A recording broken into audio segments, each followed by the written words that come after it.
Vamos abrir as nossas Bíblias no capítulo 16 do Evangelho de Lucas. É a parábola que Jesus contou de duas pessoas. Um rico, um homem rico, e um homem aparentemente leproso. A palavra lepra na Bíblia era uma palavra muito, é um conceito muito vago. Aliás, essa palavra lepra já foi tirada do nosso vocabulário. Não existe lepra, existe uma doença chamada hanseníase. Mas na época da Bíblia, todas as doenças de pele eram tratadas como lepra. Claro, a medicina naquela época era uma medicina muito primitiva, muito primária. Então, é a história de um homem que sofria com uma doença de pele grave, podia ser um câncer de pele, podia ser a hanseníase, que era uma doença comum naqueles tempos. Podia ser uma mera escabiose, uma doença de pele qualquer. Mas Jesus pegou a história de duas figuras, dois personagens, e contou a seguinte parábola. Lucas 16, versículo 19. Havia um homem rico, que se vestia de púrpura e de linho fino, e vivia no luxo todos os dias. Diante do seu portão, fora deixado um mendigo chamado Lázaro, coberto de chagas. Este ansiava comer o que caía da mesa do rico. Até os cães vinham lamber suas feridas. Chegou o dia em que o mendigo morreu, e os anjos o levaram junto de Abraão. O rico também morreu e foi sepultado. No Hades, onde estava sendo atormentado, ele olhou para cima e viu Abraão de longe, com Lázaro ao seu lado.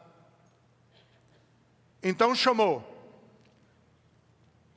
Pai Abraão, tem misericórdia de mim e manda que Lázaro molhe a ponta do dedo na água e refresque a minha língua, porque estou sofrendo muito neste fogo.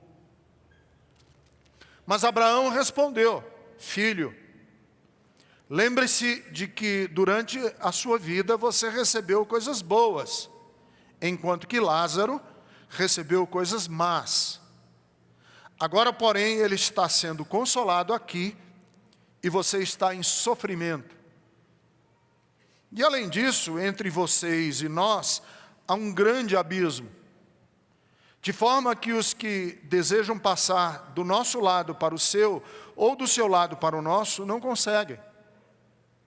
Ele respondeu: Então eu te suplico, pai, manda Lázaro ir à casa de meu pai, pois tenho 5 irmãos. Deixa que ele os avise, a fim de que eles não venham também para este lugar de tormento. Abraão respondeu: Eles têm Moisés e os profetas, que os ouçam. Não, pai Abraão, disse ele, mas se alguém dentre os mortos fosse até eles, eles se arrependeriam. Abraão respondeu: Se não ouvem a Moisés e os profetas, tampouco se deixarão convencer, ainda que ressuscite alguém dentre os mortos. Querido Deus, eu quero me jogar inteira e completamente nas tuas mãos, sabedor de que eu sou pecador, sou mortal, sou finito, e eu sou muito incapaz de falar de assuntos que são tão grandes e tão complexos, e eu preciso da tua graça. E esse auditório também, porque se o Senhor não amolecer o coração, se o Senhor não explicar melhor, as minhas palavras serão perdidas e as pessoas vão ter só coceira no ouvido. Eu preciso da tua graça.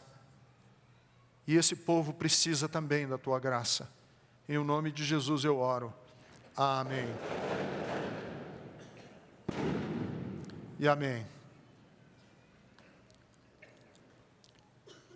Tem um autor americano que escreveu um clássico que foi muito conhecido no Brasil e vendeu muito há uns 15, 20 anos. Um livro que ele deu o título de Sexo, Dinheiro e Poder. Sexo, Dinheiro e Poder foi o livro que Richard Foster escreveu. E o Richard Foster diz que no Novo Testamento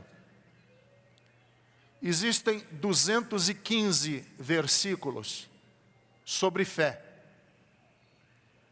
218 versículos a respeito da salvação. E 2084 versículos sobre dinheiro.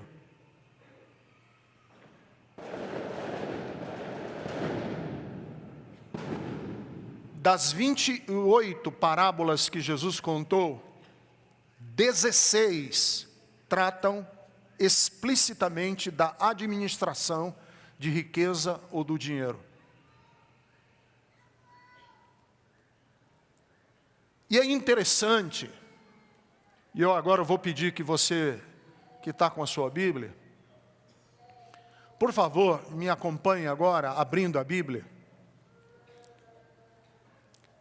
que entre Lucas capítulo 9, versículo 41, até Lucas capítulo 19, Lucas 9, 51, até Lucas 19, versículo 41, esse espaço entre os versículos, capítulo 9 e o capítulo 19, portanto 10 capítulos aproximadamente de Lucas, é uma narrativa que a Bíblia chama de as narrativas do caminho. E eu vou explicar para vocês por quê. Abra comigo Lucas capítulo 9, versículo 51. O pessoal aí do PowerPoint talvez pudesse até nos ajudar. Capítulo 9, versículo 51 de Lucas. Diz assim, na Nova Versão Internacional diz assim: aproximando-se o período em que seria levado para o céu, Jesus partiu resolutamente em direção a Jerusalém. Então Jesus chega um tempo da vida dele que ele diz assim: eu tenho que ir para Jerusalém. E ele faz o caminho para Jerusalém. Eu vou já mostrar quando é que ele chega, que é no capítulo 19. Essa frase, Jesus decidiu ir resolutamente em direção a Jerusalém, na tradução revista e atualizada da Bíblia, eu gosto até mais. Diz assim: Jesus manifestou a intrépida, bonita essa palavra, né? A intrépida resolução de ir para Jerusalém. E a mensagem que o pastor Vili e a pastora Jerusa gostam muito, Diz numa outra forma ainda, bonita também. A hora da sua ascensão se aproximava. E numa atitude corajosa, isso é bonito também, numa atitude corajosa, Jesus decidiu ir para Jerusalém. E ele vai. Então, Jesus diz assim, eu vou na direção de Jerusalém, e vai. E começa a fazer o caminho até Jerusalém. E chega em Jerusalém, abra sua Bíblia. No capítulo de número 19, no versículo de número 41. Quando se aproximou e viu a cidade de Jerusalém, Jesus chorou sobre ela. Então, no capítulo 9, ele sai na direção de Jerusalém.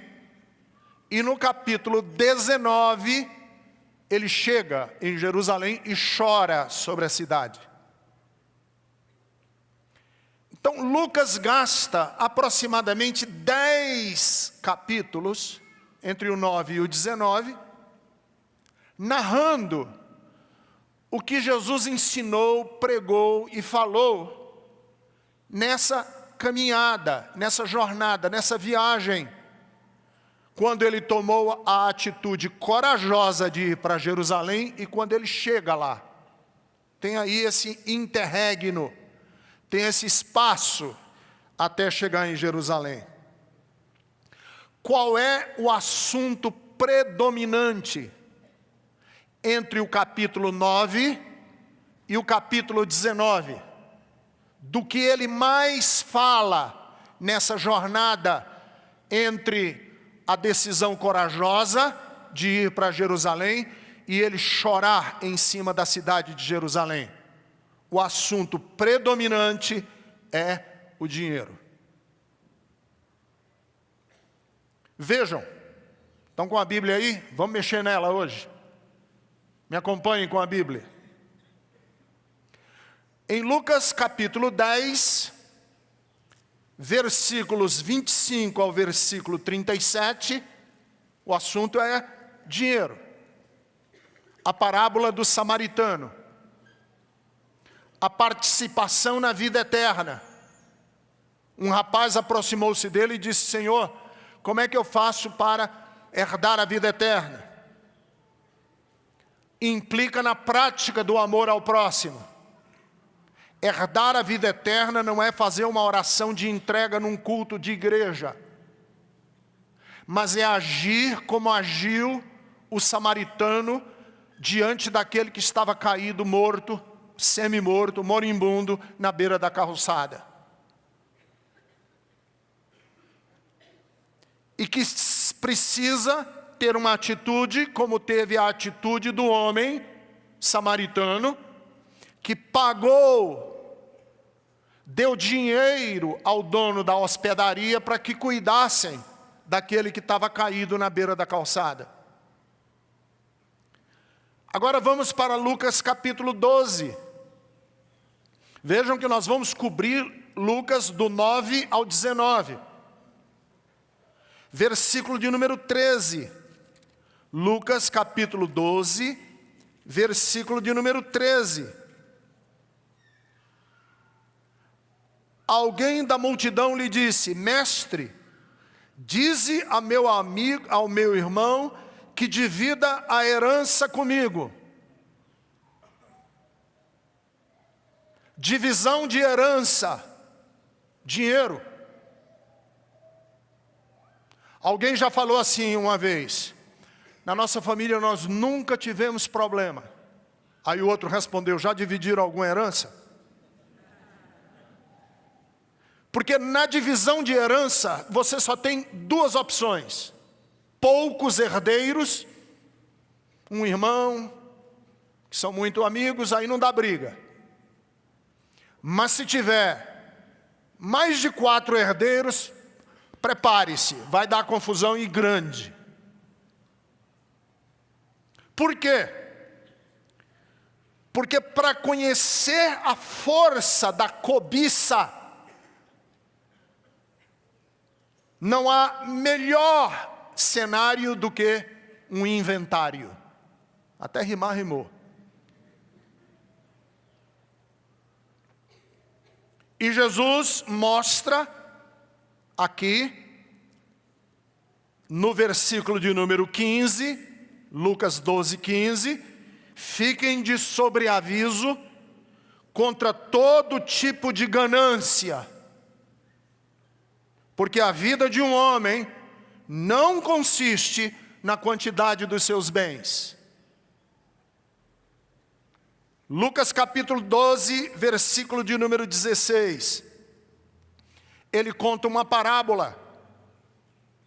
O rico produziu muito, ganhou muito dinheiro, investiu e ganhou.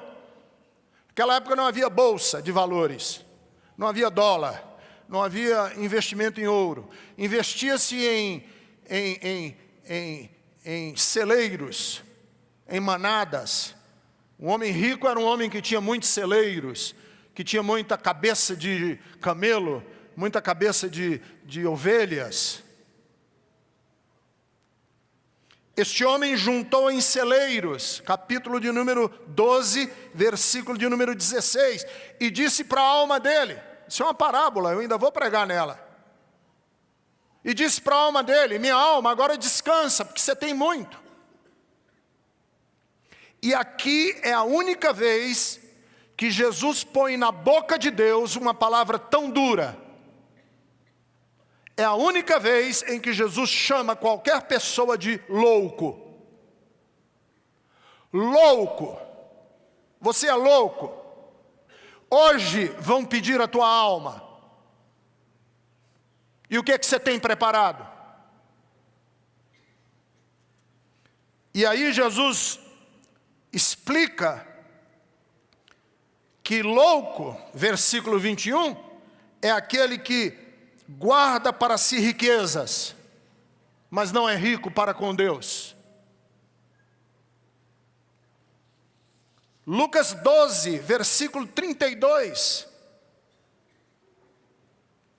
Jesus nos adverte de que a riqueza gera... Não, volte ainda, eu acabei até pulando. Capítulo de número 12, versículo 22.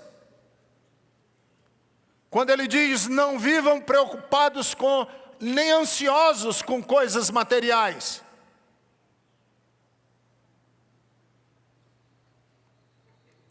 Que é, na verdade, um pedaço do Sermão da Montanha.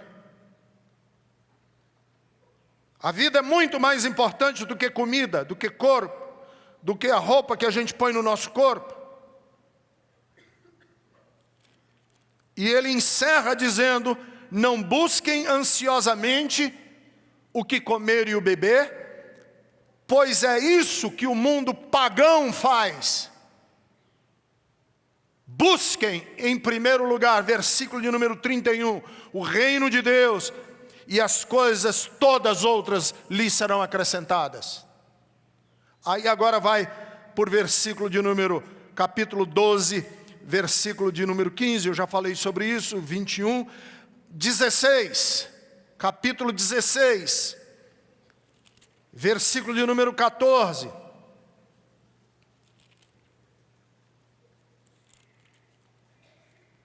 Quando ele conta a parábola do servo infiel,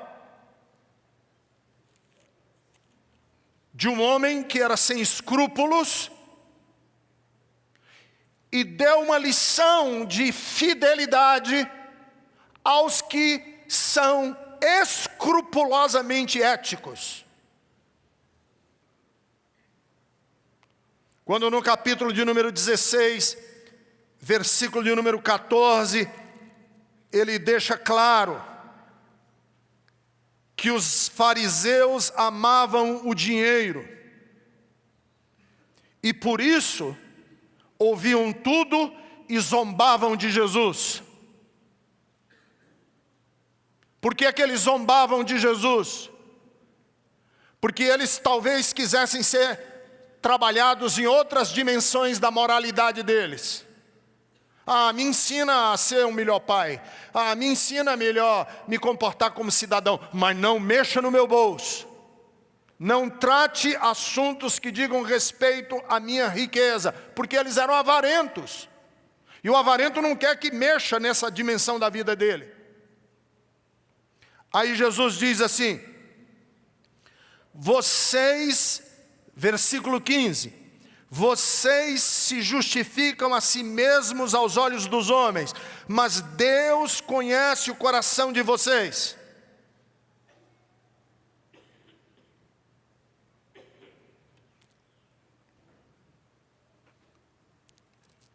Capítulo de número 19.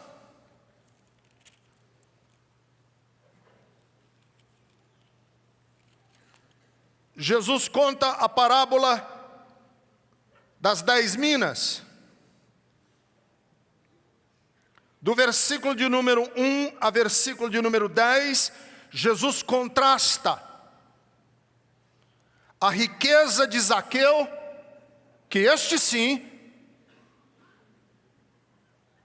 não foi em nenhuma igreja evangélica, não recitou nenhum catecismo, não se batizou nas águas, mas teve um comportamento que Jesus disse, hoje entrou salvação nessa casa. Como que Jesus disse que entrou salvação na casa de Zaqueu? Porque Zaqueu era um homem rico, e disse para Jesus, Senhor, estou dando a metade dos meus bens para os pobres. E se alguma dimensão da minha riqueza foi ganha de forma desonesta, eu assumo o compromisso contigo de que vou devolver 4 vezes mais.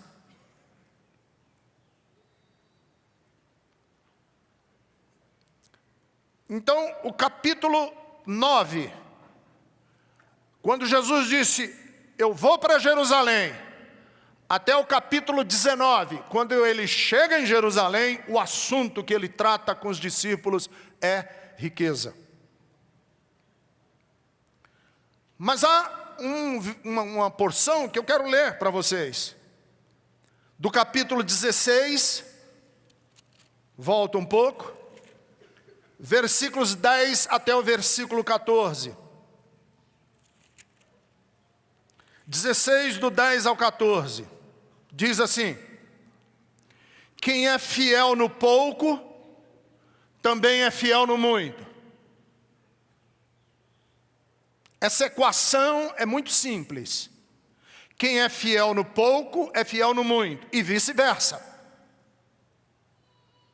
Quem é fiel no muito, é fiel no pouco. Quem é desonesto no pouco, também é desonesto no muito.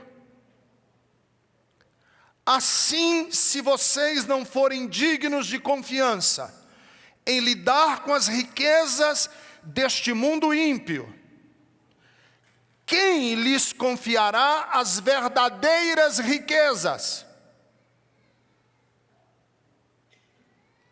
E se vocês não forem dignos de confiança em relação ao que é dos outros, quem lhes dará o que é de vocês? Então, Jesus faz clara e abertamente, explicitamente, e aqui eu não tenho nenhum medo de dizer, porque não é uma relação automática, mas é um indicador, não é um efeito causal, mas é um sintoma, é sintomático, de que uma pessoa que claudica, que patina, uma pessoa que não cresce espiritualmente, com certeza não sabe lidar com dinheiro. Não é que eu vou lidar bem com dinheiro para eu ser próspero. Não. Como eu falei, não é uma relação de causa e efeito. É sintomático. Jesus usa essa lógica com muita... Quem é fiel no pouco, é fiel no muito. Você quer riquezas espirituais? Aprenda a lidar com riquezas vis, pequenas. Porque Jesus trata o dinheiro como uma riqueza de menor importância. Dinheiro não é muito importante no sentido de que a nossa vida não depende dele.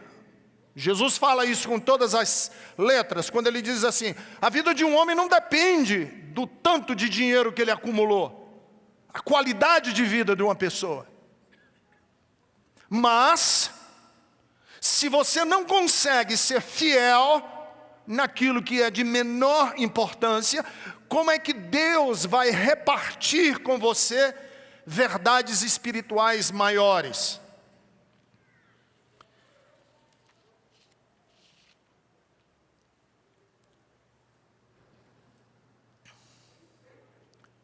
E aí entra a parábola do rico e de Lázaro. Tinha um homem rico,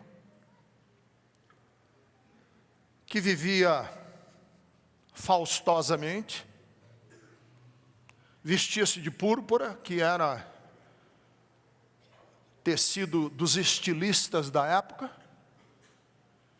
e vestia-se de linho caríssimo. Linho sempre foi um tecido muito caro.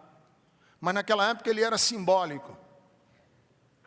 Uma mulher que se vestia de linho naquela época, ou um homem que se vestisse de linho naquela época, era um homem que frequentava as boutiques exclusivas mais caras. Este homem vivia faustosamente, dava banquetes enormes.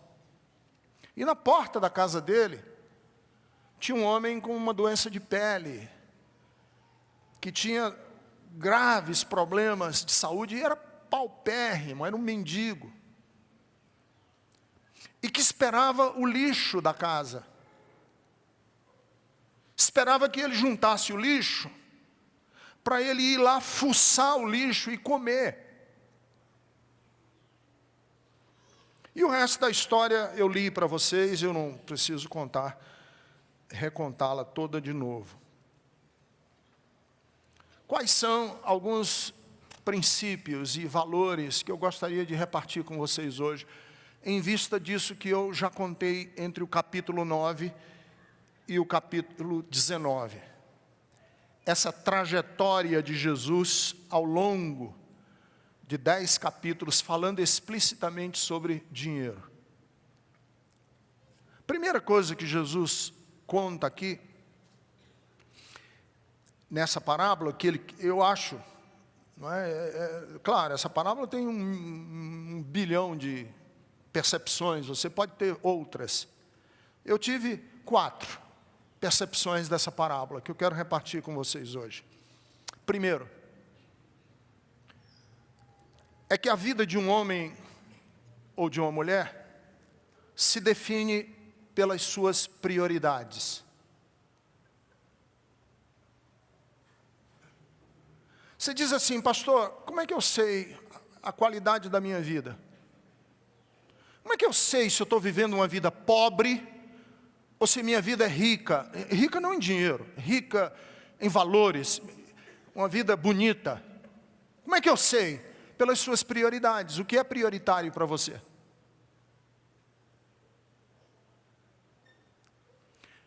Claramente, esse homem se regalava, e o texto diz, esplendidamente, enquanto o outro vivia em miséria. O outro não é prioridade dele. E o problema não é apenas o outro não ser prioridade. O problema é a insensibilidade que essa atitude vai gerando nele. Como nós vamos cauterizando a nossa alma e vamos nos justificando. E o outro, e a carência do outro, não toca mais nele. Ele não se move. A prioridade dele é outra.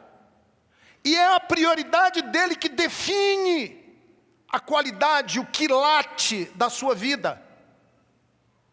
São as nossas prioridades que definem o quilate da nossa vida. E não é só, claro, dinheiro é uma parte, mas não é só dinheiro, é a qualidade da prioridade que eu dou ao meu tempo. A prioridade que eu dou aos meus relacionamentos, a prioridade que eu dou à minha existência completa, a Deus. Você quer saber qual é o tempo? Não o tempo. Você quer saber qual é a qualidade da sua relação com Deus? Veja o seu tempo. O quanto do nosso tempo efetivamente nós damos a valores espirituais, a nossa relação com Deus.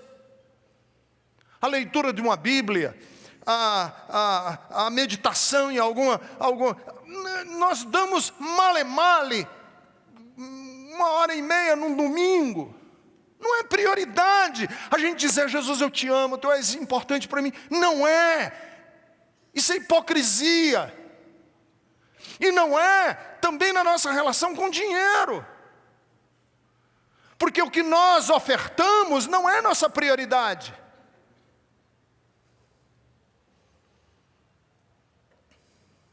Nós temos dinheiro para tudo, não é? Mas quando chega para ofertar na casa de Deus, a gente nunca tem. É aquilo que eu falo. Eu não me conformo que uma pessoa dá R$5 de oferta na igreja e não se toca de gastar R$5.000 numa bolsa Louis Vuitton. Ou de gastar R$150 de pizza depois do culto. Ou de pagar, como um desses dias eu precisei estacionar no centro da cidade, paguei R$35 de estacionamento, eu fiquei louco da vida. Aí a Jerusa fica, você está se revoltando com coisa? Eu digo, Jerusa, porque R$35 é uma oferta grande que dão na Bethesda. A maioria das ofertas que a gente recebe é 5, 8, 10 reais. Não é prioridade. As nossas prioridades são outras. E essa prioridade se mostra mais claramente quando o assunto é dinheiro.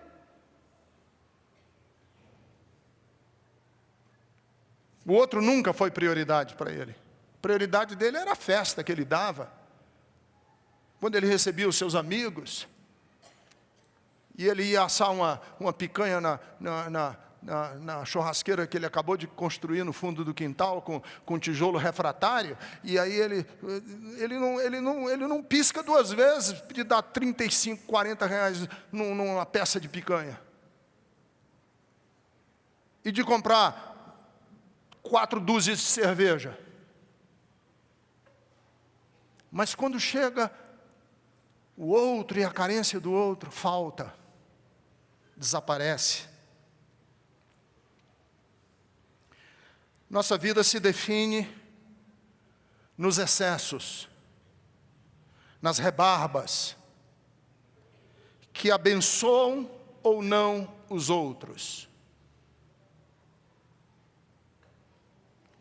O pobre esperava sobejos.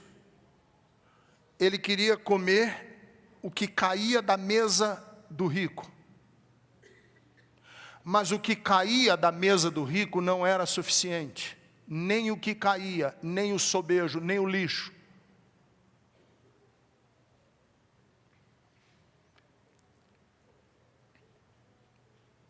Dependendo do que sobeja da nossa vida, a gente pode até abençoar outras pessoas.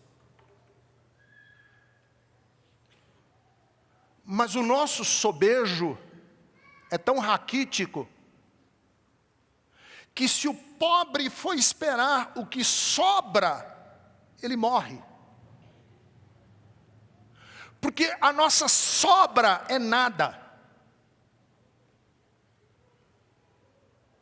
O que sobra da minha vida é nada, eu não tenho sobra.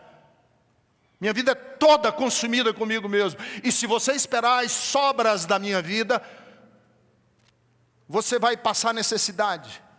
Porque não sobra, eu não tenho sobra. Nunca, em nada. Eu não tenho sobra de talento, eu não tenho sobra de tempo, eu não tenho sobra de afeto, eu não tenho sobra de dinheiro, eu não tenho sobra. Minha vida é consumida comigo mesmo, nada sobra, não tem rebarba, não tem excesso. Lembram que os judeus, quando construíam, plantavam as plantações? Está na lei. E ainda hoje, eu estive em Israel, ainda hoje é praticado por muitos colonos judeus. Quando eles vão plantar uma plantação, a moldura ao redor da plantação, eu não me lembro qual a distância, qual o tamanho, mas eles deixam uma moldura ao redor da plantação, e aquela moldura é para o pobre. Foi por causa dessa moldura que deixaram para o pobre que Ruth, no livro de Ruth, não passou fome e não morreu.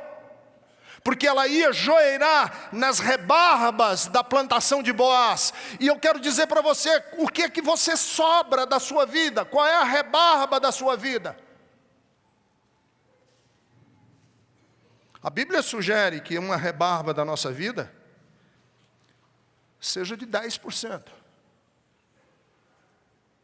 Você fica com 90% e você programaticamente acerta que a rebarba, a moldura de tudo que você tem, 10%, você vai canalizar para que seja usado para a glória do nome de Deus. Você sabe que algumas pessoas têm muita rebarba, têm muita sobra, e eles não sabem o que fazer com a sobra. Eu li há algum tempo que um político aqui de São Paulo gastou mais de $1 milhão num cassino de Mônaco, num fim de semana. Está sobrando, né? Mais de $1 milhão. Eu me lembro do valor, mas era mais de $1 milhão no cassino de Mônaco, num fim de semana. É porque está sobrando. Mas quando sobra, a gente gasta nos nossos caprichos. Não sobra para atender ninguém.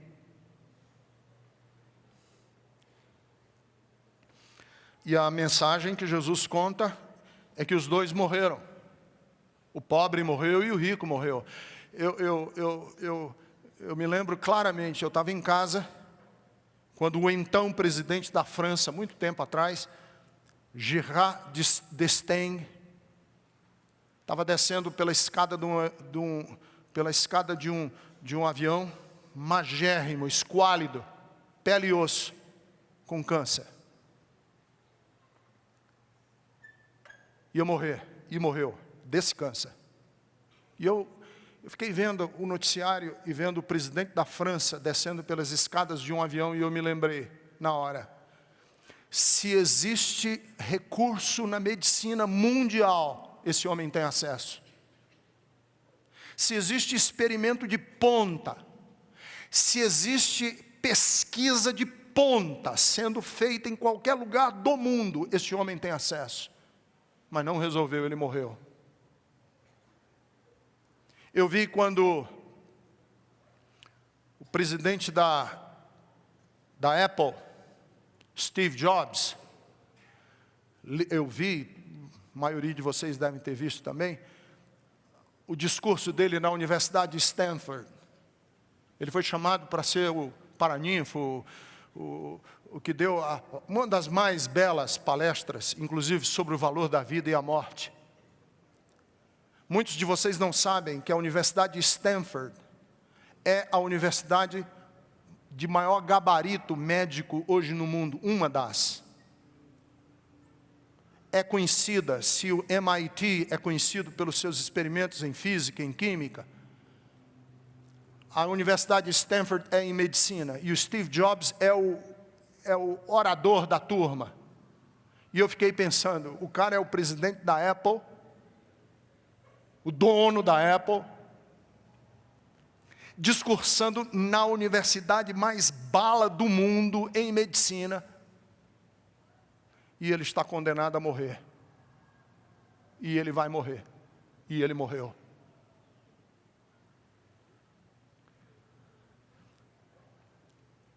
O rico morreu. E toda a fortuna dele não resolveu. E não resolve nem para o presidente da França, e nem para o presidente da Apple, e nem para nós pobres brasileiros que dependemos desse seguro furrampa que a gente tem aqui no Brasil, esse seguro de saúde. Mas no além, o pobre foi para o lugar de delícias e o rico foi para um lugar de tormento. Mas vejam, no além, sob severo castigo, a empáfia do rico não diminuiu. Pai Abraão manda que o pobre venha colocar o dedo dele na minha garganta. Manda. Ele ainda acredita lá no além que o pobre existe para servir a ele.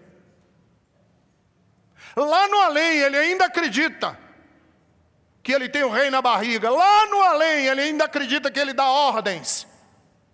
Lá no além ele ainda acredita que ele é o Senhor da vida, que ele ainda tem o que dizer. Lá no além ele ainda não baixou a bola. Manda que ele venha me servir. Porque a vida inteira ele viveu essa atitude. Eu pago, eu compro, eu banco, eu exijo, eu quero, eu determino, porque o dinheiro dá essa sensação. É a famosa carteirada de porta de balcão de serviço. Você sabe com quem que você está falando? Porque quem tem, acha que está acima. E o dinheiro tem essa capacidade de mentir para nós. E a gente passa a vida inteira em busca desse poder, que na verdade não existe. Dessa força, que na verdade é falsa. Dessa segurança, que na verdade esfarela entre os nossos dedos.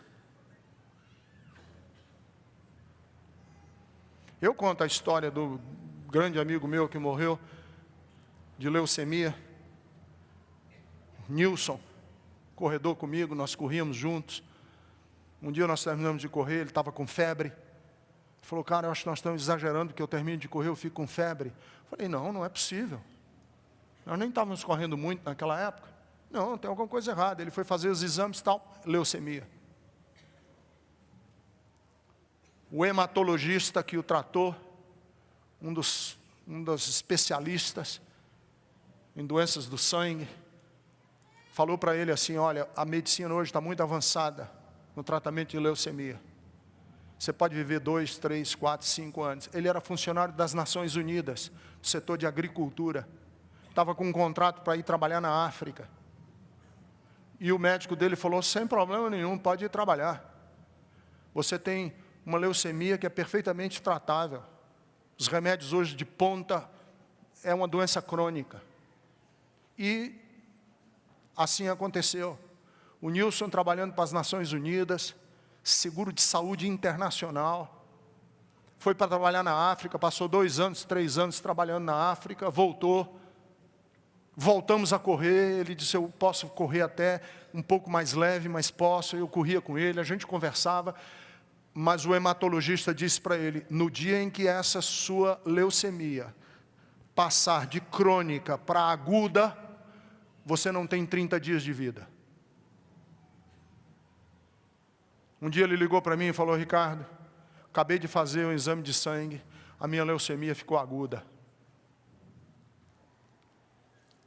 Eu fui correndo para a casa dele, ligamos para o hematologista, fomos lá, e ele falou as seguintes palavras para o hematologista dele, eu tenho seguro de saúde das Nações Unidas, eu posso ir para qualquer hospital do mundo hoje, diga qual, transplante de medula, o que for, eu posso ir agora, eu posso pegar um avião hoje à noite. Você sabe foi o que o hematologista disse, e eu ouvi, Nilson, infelizmente, não há mais nada a ser feito. E ele morreu com 28 dias. Em 28 dias, um homem forte que corria comigo, estava pele e osso, com a pele macerada em cima de uma cama. E eu fui fazer um casamento, e terminou o casamento, falei para Jerusa, eu estou sentindo de ir no hospital agora visitar o Nilson. E quando eu entrei pelo corredor do hospital, ele estava ofegando os 3 últimos fôlegos. Eu estava presente do lado dele da cama, recitando o Salmo 23, para que ele passasse dessa vida para outra. Queridos, por que eu prego isso? Porque este homem não percebeu que nós somos mortais, e a gente passa a vida inteira. E a minha pergunta para você é, o que você está construindo na sua vida, que vai sobreviver a você, ao seu fôlego, à sua história? E por último, este homem jamais percebeu, durante toda a sua vida, que o inferno não são labaredas de fogo queimando ao nosso redor. O inferno é o que a gente constrói dentro da nossa própria alma. Não há dedo no mundo, não há unguento no mundo, não há bombeiro no mundo que apague a labareda de fogo do inferno da sua alma. Não há água no mundo que suavize o tormento de um homem ou de uma mulher consumido em egoísmo. Esse é o maior inferno. O inferno do rico não é um lugar. O inferno do rico é o estado da alma dele. Tanto que ele pede, bota o dedo na minha garganta. É dentro dele que está o inferno. O inferno está dentro da alma dele. Ele criou um inferno para si. E talvez esse inferno que ele criou, ele jamais tenha percebido. Jamais tenha caído as escamas que mentiam para ele, que ele estava vivendo um inferno. Porque é essa ênfase que Jesus quer mostrar entre o dia em que ele diz, eu vou para Jerusalém, e o dia em que ele chega em Jerusalém, que existem infernos que nós construímos e que a gente não percebe. E eles estão muito relacionados à soberba, a egoísmo, a ensimesmamento, a insensibilidade. Esse é o inferno que destrói com a gente, que destrói com a nossa alma. E que não há nada no mundo, senão nós mesmos, mudando de atitude, mudando de vida, podemos apagar com esse inferno. Porque a lição que Jesus deixa do texto é que o inferno continua, e continua, e continua, e continua, em qualquer possibilidade existencial que eu conceber para você. Se você viver aqui, na Suíça, em Mônaco, se você viver nos Estados Unidos, na Grécia, se você viver na China, no Afeganistão, o inferno vai continuar. Se você viver no céu, no nirvana, se você viver no paraíso, se você viver nas estrelas alfa, na estrela, onde você for, o inferno vai estar, porque ele está dentro de você, ele vai lhe acompanhar. E eu sinto, queridos, que muito da nossa espiritualidade precisa ser trabalhada a partir do conceito, se nós temos ou não coragem de mexer com prioridades, com insensibilidades, com a administração daquilo que é mais vil, mais baixo, que é dinheiro. E se a gente sabe mexer com isso, a gente pode crescer para outras riquezas, e são essas outras riquezas que nos tiram do inferno e que nos salvam de uma vida pequena, restrita, baixa, medíocre. E o Evangelho é um desejo da gente fazer isso. Aconteceu comigo e com a Jerusa. quando a gente ainda era recém-casado, éramos recém-casados, tínhamos apenas uma filha, a Carolina. Eu trabalhava para custear os meus estudos de zelador de uma igreja, limpava os banheiros, pegava minha bicicleta às vezes abaixo de zero, para ir lavar os banheiros da igreja. E vivíamos assim, na maior penúria, porque o dinheiro que eu ganhava como zelador dos banheiros, minha área eram só os banheiros, eu não conseguia pagar sequer o meu aluguel. Mas teve um dia que uma pessoa passou na nossa casa e deixou 4 ou 5 cestas de alimentos, comida. E eu e a Jerusa olhamos para aquela cesta e eu me lembrei que eu tinha um rapaz lá na igreja, que ele era desempregado, estava desempregado.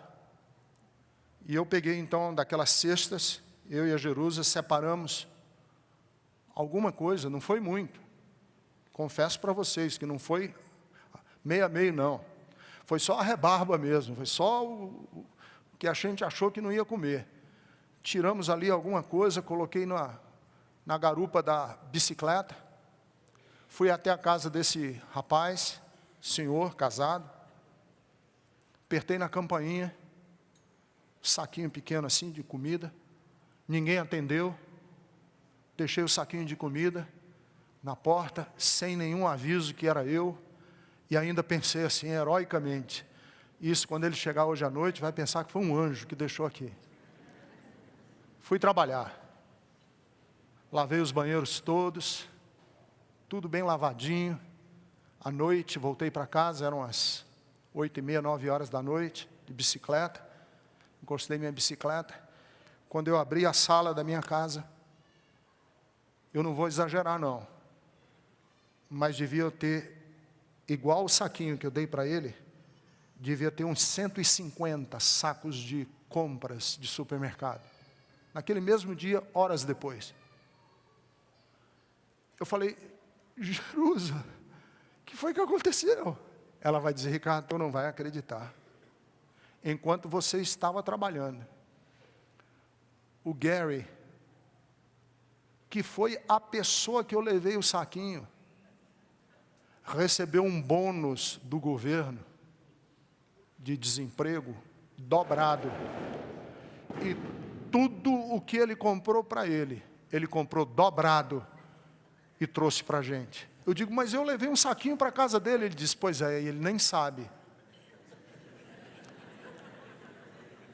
Quando foi no outro dia no colégio, eu abracei chorando e disse, Gary, muito obrigado. Ele falou assim, e você sabe qual foi o mais ridículo de tudo? Eu deixando tudo aquilo na tua casa e cheguei na minha casa e tinha um saquinho bem pequenininho no meu.